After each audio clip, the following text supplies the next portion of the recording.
4-story apartment, 24 units, fully tenanted. Yan, 4-story ha, fully tenanted with monthly income of 400,000 naglalaro. Ang unit size po niya is 36 square meter each unit with bedroom, with toilet and bathroom, with kitchen, with veranda, with patio. Two-way road po ang ano diyan, ang street road. 18 meters ang frontage, 319 square meter ang lot area. Ang floor area is naglalaro ng 1,002 square meter. Yan. Malawak po yung frontage niya, no? Halos commercial area na po yan, yung banda dyan. In the middle of Park Avenue and FB Harrison.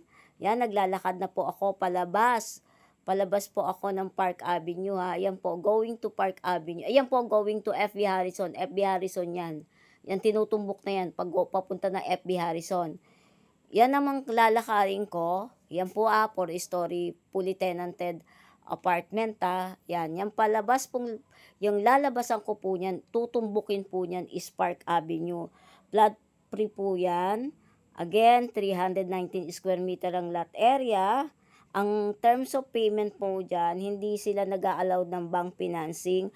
Pwede po silang mag-in-house, 40% DFI, the remaining balance payable for 1 year without interest. Yan po.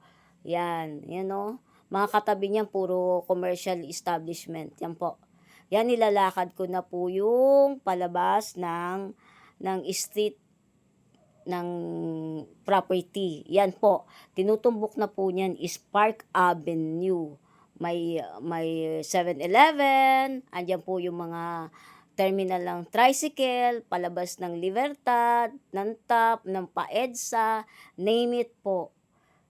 Hindi po ako mismong direct, nakadirect po ako dun sa may hawak ng property. Company owned raw yun sabi sa akin.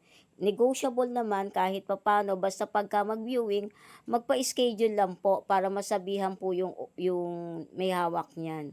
Direct buyer only!